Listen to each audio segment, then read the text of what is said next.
सके और जनता से जुड़े विषय भी यहाँ पर सदन में रखे जाएं और उस पर कोई निष्कर्ष निकल सके।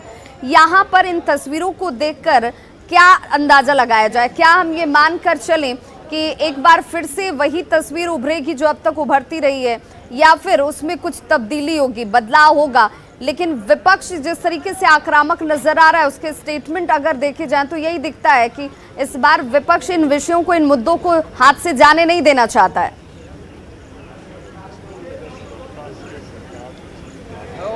देखिए, बिल्कुल ये तमाम मुद्दे हैं और खास करके जब महागठबंधन विधायक दल की बैठक कल हुई थी शाम को, तो उसमें ये साफ कर दिया था महागठबंधन के दलों के नेताओं ने कि वो तमाम मुद्दों पर सरकार को घेरेगा। कोरोना को लेकर जिस तरह से सरकार ने काम किया है और जो इसमें खामियां रही है उसे वो सदन के अंदर उठाएंगे। इसके अलावा जो घटना घटी थी बजट सत्र के दौरान, वो तो एक मुद्दा अहम रहेगा ही।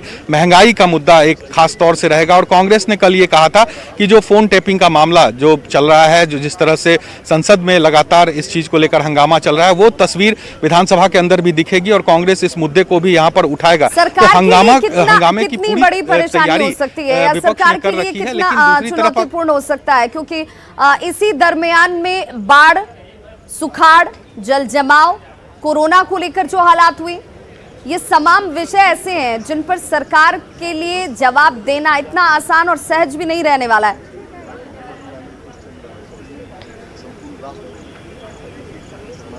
देखिए, बिल्कुल सरकार के लिए मुश्किल होगा क्योंकि समय बहुत कम है। देख के आप चलिए तो आज से ये सत्र की शुरुआत हो रही है और 30 तारीख तक ही ये सत्र चलेगा। इस दौरान कई विधायी कार्य हैं वो सरकार को निपटाने हैं, कई विधेयक है वो पास कराना है।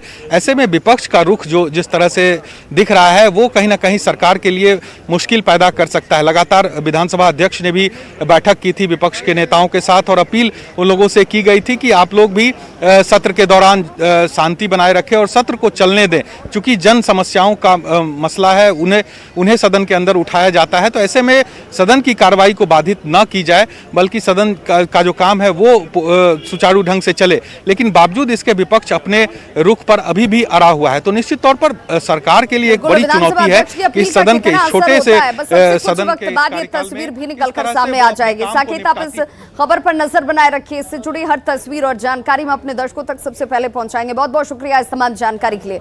रुक करेंगे दूसरी खबर का, खबर बड़ी हम आपको दिखाएंगे, लेकिन पहले ये जान लीजिए कि आज 11 बजे से मॉनसून सत्र की शुरुआत हो रही है। 5 दिनों का ये मॉनसून सत्र होगा। छोटा सत्र है लेकिन कई विधायी कार्य हैं जो इसमें निपटाए जाने हैं, उससे पूरा किया जाना है।